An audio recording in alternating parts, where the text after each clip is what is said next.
ये मंत्री जी हैं और मंत्री जी से हमने कुछ सवाल पूछना चाहा है, तो मंत्री जी कहे हैं 1 मिनट के अंदर समय। लेकिन मंत्री जी पहले तो आपका बहुत आभार, आपने मुझे समय दिया। बस आपने राजा सुहेलदेव राजभर के विषय में बहुत अच्छी जानकारी दिया है लोगों को, लेकिन रोजगार के क्षेत्र में थोड़ी सी आपकी राय हो जाए।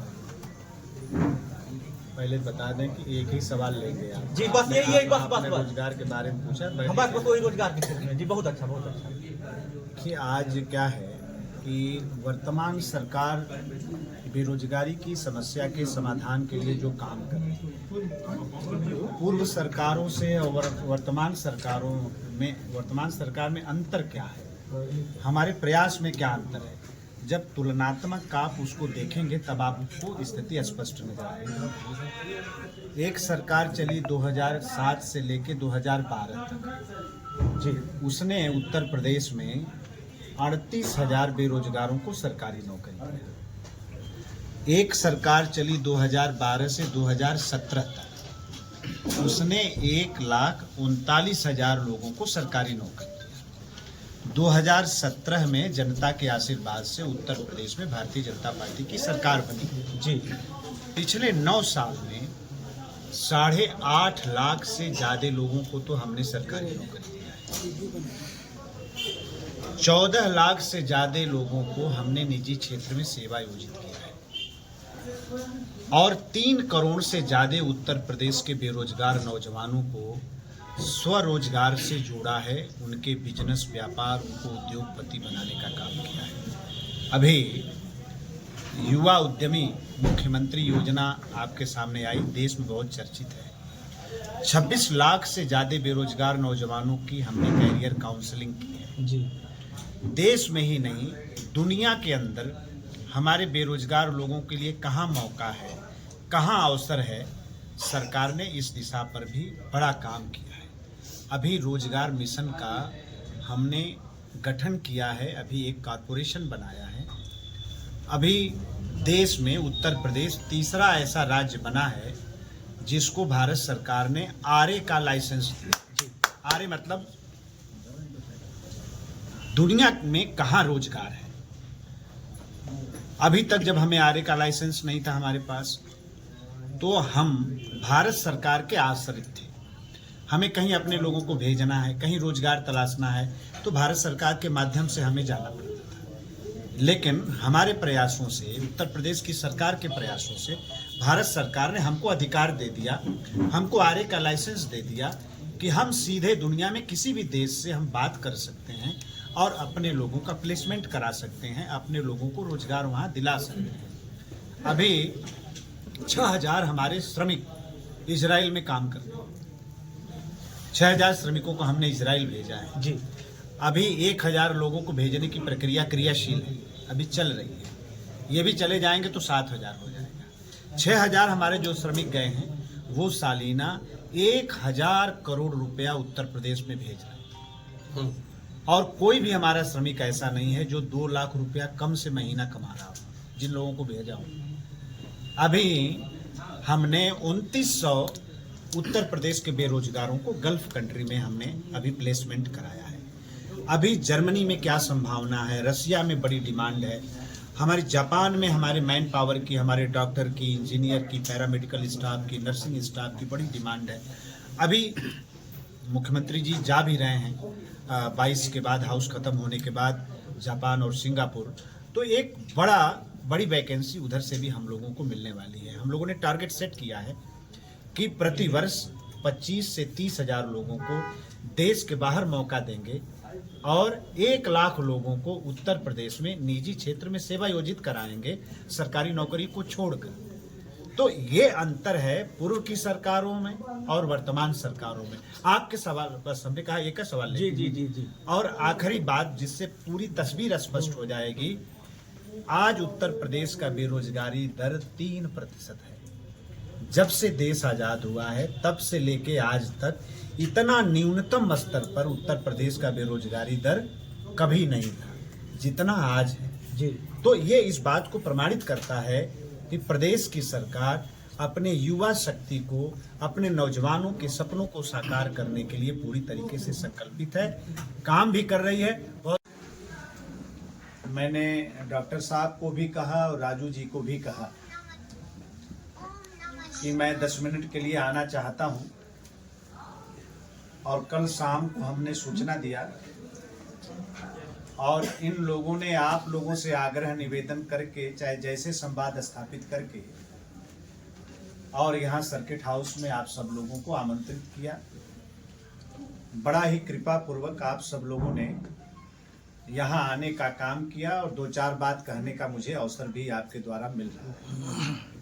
मैं इस बात के लिए आप सबका हृदय से स्वागत करता हूँ। आप सबका बार बार रहने दा तुम लोग बाहर रहा, ठीक, कोनो बात ना, बाहर मुझे रहा लोग कम जगह। आप सबका मैं अभिनंदन करता हूँ, आप सबका मैं स्वागत करता हूँ। इतना अचानक कार्यक्रम जो बना है उसके पीछे का जो कारण है वो ये है कि 22 फरवरी दिन रविवार आजमगढ़ में एक बड़ा चर्चित मैदान है, टिकुरिया का मैदान, विधानसभा फूलपुर माहुल कस्बा के पास, एक हिंदू हृदय सम्राट राष्ट्रवीर महाराजा सुहेलदेव राजभर जी की एक बहुत विशाल उनके जयंती का समारोह, उनके जयंती का आयोजन आजमगढ़ के साथियों ने किया है।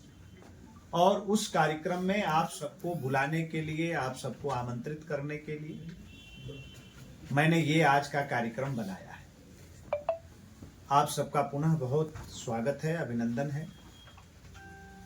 मैं अपने तरफ से आप सबसे क्षमा भी चाहता हूं, चूंकि सर्किट हाउस में जगह कम है तो कुछ लोगों को खड़ा होकर बात सुनना पड़ रहा है और कुछ साथी बैठे भी हैं, तो सामान्य स्थिति में नहीं बैठे हैं, उसमें भी परेशानियां हैं। लेकिन 5 मिनट की बात है, बहुत ज्यादा कोई बहुत राजनीतिक बात करने हम ना आए नहीं है, इसलिए 5 मिनट में अपना विषय हम खत्म कर सकें। इस बार पूरे देश में बड़ा ही अच्छे माहौल में महाराजा सुहेलदेव राजभर जी की जयंती को लोगों ने मनाने का काम किया। पूरे पूर्वांचल में, पूरे उत्तर प्रदेश में, प्रदेश के बाहर भी, महाराष्ट्र में भी, अहमदाबाद गुजरात में भी बड़ा अच्छा कार्यक्रम हुआ, चंडीगढ़ में बड़ा अच्छा कार्यक्रम हुआ, हमारे पड़ोस बिहार में कई कार्यक्रम हुए, झारखंड छत्तीसगढ़ में भी कई कार्यक्रम हुए, पश्चिम बंगाल में भी एक अच्छा कार्यक्रम हुआ। जैसा कि 2-4 वर्ष पहले हम सब लोग ये समाज से हमेशा निवेदन करते रहे कि महाराजा सुहेलदेव जी की जयंती लगातार हमें 1 महीना मनानी चाहिए। उनकी पैदाइश तो बसंत पंचमी के दिन की है, तो जिस दिन बसंत पंचमी होती है उस दिन तो हम मूल रूप से उनके जयंती का कार्यक्रम करते हैं। और एक अभियान हम लोग और चला रहे हैं कि जिस दिन जयंती हो उस दिन अपने घर मनाना है, अपने गांव में मनाना है, अपने इलाके में मनाना है। अपने बाजार में जुलूस निकाला, थोड़ा चर्चा हो गई, घर में तस्वीर रख दिए, एक दिया जला लिए, थोड़ा भजन कीर्तन हो गया। हमारे घर में जो परिवार में जो लोग रहते हैं, खास तौर पे जो हमारी युवा पीढ़ी है, उनके बीच में महाराजा सुहेलदेव राजभर जी ने इस देश और इस धरती के लिए, इस माटी के लिए क्या काम किया है, कितना उनका शानदार इतिहास है, इसकी चर्चा अपने घर परिवार में हमें करनी चाहिए, ताकि हमारे इतिहास को स्थानांतरित करते हुए भावी पीढ़ी तक भी अपने इतिहास को हमें पहुंचाना है। और यही सच्ची श्रद्धांजलि है। तो छोटे कार्यक्रम तो हुए देश में बहुत, आप सब लोग भी जानते हैं, और जिन लोगों ने ऐसे कार्यक्रम किए, राजभर समाज के लोगों ने भी किया, गैर समाज के लोगों ने भी बड़ा बढ़ चढ़कर महाराजा सुहेलदेव राजभर को नमन करने का काम किया, उनको याद किया। खास तौर पे बहराइच, श्रावस्ती, गोंडा, बाराबंकी, इस इलाके में समाज के लोगों ने बल्कि कम किया, दूसरे समाज के लोगों ने ज्यादा किया। तो हम लोग ऐसे लोगों का बहुत धन्यवाद करते हैं, बहुत स्वागत करते हैं। और पहले ही हम लोगों ने ये तय किया है कि एकाक कार्यक्रम बड़े होने चाहिए। हमें जानना है कि हमारे समाज का इतिहास क्या है, लेकिन दुनिया को बताना भी है कि हमारे समाज का इतिहास क्या है, हमारे पुरखों ने, हमारे पूर्वजों ने इस धरती, इस माटी के लिए क्या काम किया है। इसे हमें बताना भी तो है। जी। हमारी विरासत जो है, हमारा जो इतिहास है, वो कैसे सुरक्षित रहेगा, कैसे संरक्षित रहेगा, ये तमाम ऐसे कार्यक्रम उसके उपाय हैं। घर में बैठकर जो तमाशा देखने वाले समाज होते हैं, उनकी विरासतों पर दूसरे लोग कब्जा कर लिया करते हैं, उनके इतिहास को। तो हमारे भी इतिहास पर कोई दूसरा न कब्जा कर ले, हमारी विरासत को दूसरा न कोई कब्जिया ले, ये जिम्मेदारी वर्तमान समय के समाज के ऊपर पड़ती है। और इसलिए बड़े कार्यक्रम भी जरूरी है, छोटे कार्यक्रम भी करना जरूरी है, लेकिन बड़े कार्यक्रम भी होने चाहिए ताकि दुनिया भी जाने हमारे इतिहास के बारे में, हमारे समाज के बारे में, कैसे राष्ट्रवीर महाराजा सुहेलदेव राजभर ने सनातन धर्म की रक्षा की, हिंदू धर्म की रक्षा की। सैयद सलार मसूद जो गाजी है, वो भगवान राम की अयोध्या पर कब्जा करने के लिए आ रहा था, कैसे उसको बीच में रोकने का उन्होंने काम किया और 5 लाख सेनाओं सहित सैयद सलार मसूद गाजी का वध करने का काम किया। कितना बड़ा इतिहास है। और उस लड़ाई के बाद भारत की तरफ 175 साल तक देखने की किसी को हिम्मत नहीं हुई। उस लड़ाई के बाद भारत 175 साल सुरक्षित रहा, कोई नहीं आया भारत की तरफ देखने वाला, कोई हमला नहीं, कोई इतिहास नहीं है, कोई दिखा बता नहीं सकता। तो कितना बड़ा उन्होंने काम किया, 175 साल तक देश को सुरक्षित कर दिया एक लड़ाई से। लेकिन इतिहासकारों ने बेईमानी किया, हम लोग भी थोड़ा निष्क्रिय रहे, समाज भी उस समय निष्क्रिय रहा होगा कि अपने इतने शानदार इतिहास को उजागर नहीं कर पाए, दुनिया के सामने रख नहीं पाए। तो इसलिए समय से सबक सीखते हुए, सबक लेते हुए जरूरी हो गया है कि हमारी जो हिस्ट्री है, हमारा जो इतिहास है, हमारे जो पुरखों ने, हमारे लोगों ने जो काम किया है इस देश और माटी के लिए, उसको दुनिया जाने, समाज जाने। और सबसे बड़ी बात है कि आने वाली हमारी पीढ़ी भी जाने कि हमारा कितना बुलंद इतिहास रहा है। जब उनको जानकारी होती है तो उनके मन से हीन भावना निकलती है, उनका मनोबल बढ़ता है, उनका आत्मविश्वास, उनका कॉन्फिडेंस बढ़ता है। इसलिए ये सब चीजें जरूरी है। इसलिए मैंने कल आग्रह किया अपने दोनों भाइयों से और आप सब लोगों की उपस्थिति हुई, तो आप सब की उपस्थिति के बीच में मैं अपने तरफ से आप सब लोगों से आग्रह करना चाहता हूं, निवेदन करना चाहता हूं कि यहाँ से मुझे लगता है कि एक 70-75 किलोमीटर की दूरी पर कार्यक्रम है। माहुल कस्बा जो है, वो जो पूर्वांचल एक्सप्रेसवे है 203 किलोमीटर जहां है, वहीं उतरना है और वहां से 2 किलोमीटर दूर पर कार्यक्रम स्थल है जहां पर ये रैली होनी है। तो संत कबीर नगर के लोगों की भी उपस्थिति वहां बढ़ चढ़कर हो।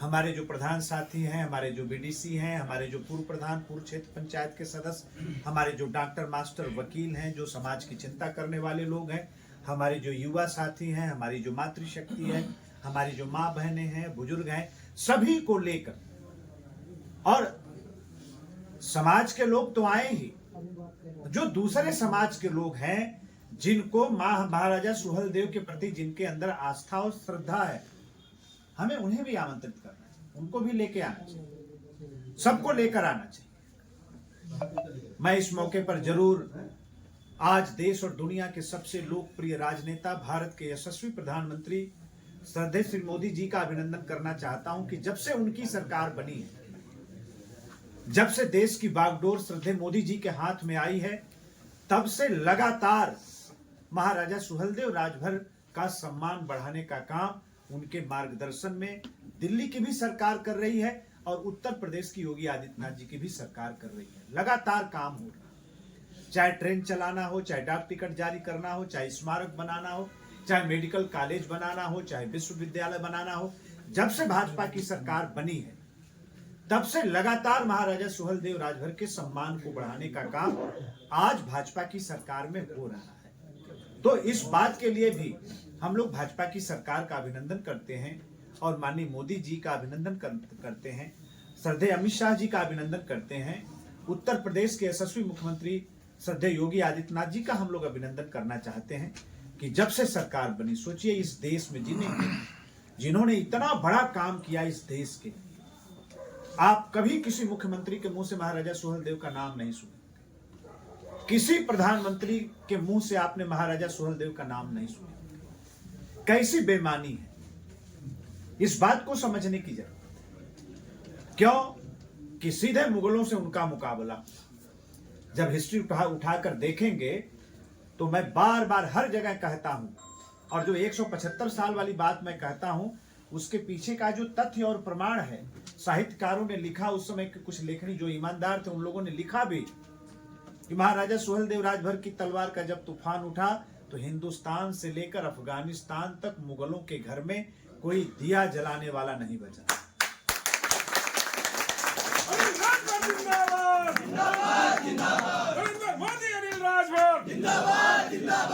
तो इतनी बड़ी लड़ाई उन्होंने देश के लिए लड़ा, मतलब किसी को हिम्मत नहीं हुई। और ये मामूली बात है कि 175 साल तक कोई हमला देश पर नहीं हुआ है। उस लड़ाई के बाद आप कोई दिखा नहीं सकता है हम लोग को, कितनी बड़ी बात है। तो जिस सम्मान के हकदार थे राष्ट्रवीर महाराजा सुहेलदेव राजभर, वो सम्मान देश को मिला नहीं। मिला कब? जब मोदी जी का आगमन, जब मोदी जी के हाथ में देश। तो इसलिए आज ज्यादा बात न करते हुए, समय भी कम है, मुझे लौट के जाना भी है लखनऊ, और कल चूंकि उत्तर प्रदेश की सरकार अपना बजट प्रस्तुत करने जा, इसलिए मैं पुनः अपने निवेदन और आग्रह को आप सब लोगों से दोहराता हूं। आप सब लोग जरूर महाराजा सुहेलदेव राजभर जी की जयंती में आप सब लोग आएं और उस महामानव को, उस महापुरुष को, माँ भारती के उस लाल को सच्ची श्रद्धांजलि अर्पित करें, उनको नमन करें। यही आग्रह करने के लिए मैं आपके बीच में आया था। मैं माँ भारती का नमन करते हुए, आप सबकी उपस्थिति का सम्मान करते हुए, राष्ट्रवीर महाराजा सुहेलदेव राजभर जी को श्रद्धांजलि अर्पित करते हुए मैं अपनी बात को यहीं रोकता हूँ। आप सबका बहुत बहुत धन्यवाद। जय हिंद, जय भारत।